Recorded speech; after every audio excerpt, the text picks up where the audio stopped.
Ang pangako ng Panginoon kay David. Ikapitong kabanata.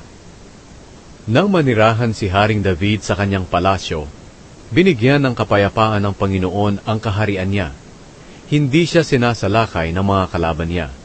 Isang araw, sinabi ni David kay Propeta Nathan, "Tingnan mo, nakatira ako sa magandang palasyo na gawa sa kahoy na sedro, pero ang kahon ng Diyos ay nasa tolda lang." Sumagot si Nathan sa hari, "Gawin mo ang gusto mong gawin, dahil ang Panginoon ay sumasa iyo." Pero ng gabi ring iyon, sinabi ng Panginoon kay Nathan, "Lumakad ka at sabihin mo sa lingkod kong si David, na ito ang sinabi ko, ikaw ba ang magpapatayo ng templong titirhan ko? Hanggang ngayon hindi pa ako tumitira sa templo mula noong inilabas ko ang mga Israelita sa Ehipto. Nagpalipat-lipat ako ng lugar, na tolda lang ang pinananahanan ko. Sa paglipat-lipat ko kasama ang lahat ng mamamayan kong Israelita, hindi ako nagreklamo sa mga pinuno nila, na inuutusan akong mag-alaga sa kanila. Ni hindi ako nagtanong kung bakit hindi nila ako ipinagpapatayo ng templo na gawa sa sedro. Sabihin mo pa kay David na ako, ang Panginoong makapangyarihan, ay nagsasabi, tagapagbantay ka noon ng mga tupa, pero pinili kita para mamuno sa mga mamamayan kong Israelita. Sinasamahan kita kahit saan ka magpunta, at nilipol ko ang lahat ng mga kalaban mo. Ngayon gagawin kitang tanyag, katulad ng ibang mga tanyag na tao sa mundo. Binigyan ko ng sariling lupain ang mga mamamayan kong Israelita, para may sarili silang tirahan at wala nang gagambala sa kanila.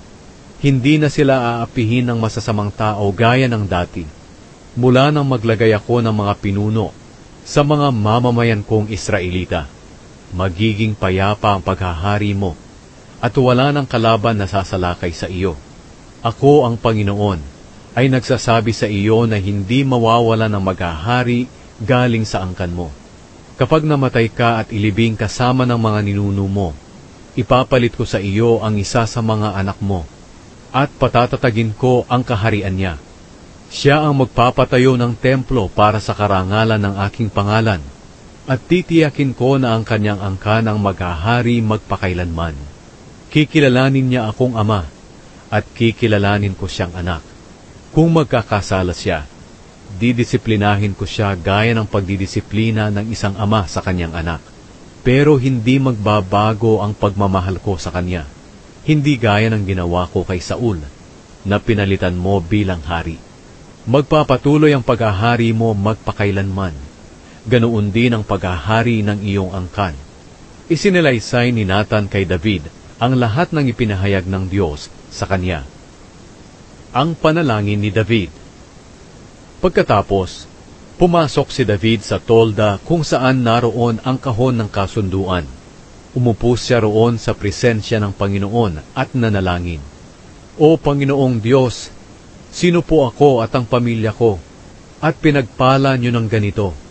At ngayon, Panginoong Diyos, bukod pa rito, may pangako pa kayo tungkol sa kinabukasan ng angkan ko. Ganito po ba talaga kayo makitungo sa tao? Ano pa po ba ang masasabi ko sa inyo, Panginoong Diyos? Sapagkat nakikilala niyo kung sino talaga ako na inyong lingkod. Ayon sa pangako niyo at kalooban, ginawa niyo po ang mga dakilang bagay na ito, at inihayag niyo sa akin na inyong lingkod. Panginoong Diyos, dakila kayo. Wala po kayong katulad. Walang ibang Diyos maliban sa inyo, at wala rin kaming ibang alam na Diyos na gaya ninyo, at wala rin katulad ang inyong mga mamamayang Israelita. Ito lamang ang bansa sa mundo na inyong pinalaya mula sa pagkaalipin, para maging mga mamamayan ninyo. Naging tanyag ang pangalan niyo dahil sa dakila at kamanghamanghang ginawa ninyo. Itinaboy niyo ang mga bansa at ang mga Diyos nila sa pamamagitan ng mga mamamayan niyo nang inilabas niyo sila sa Ehipto. Itinatag niyo ang Israel bilang sarili niyong mga mamamayan magpakailanman. At kayo, Panginoon, ang kanilang naging Diyos.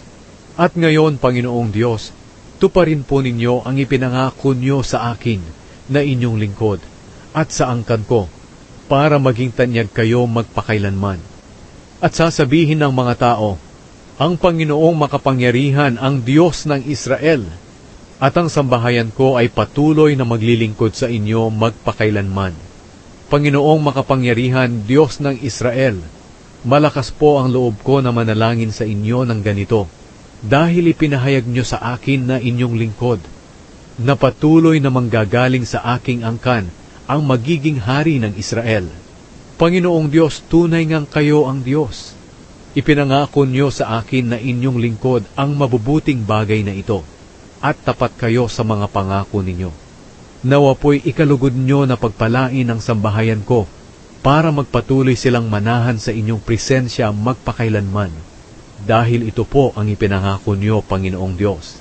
At sa pagpapala niyong ito, pinagpala ang aking angkan magpakailanman.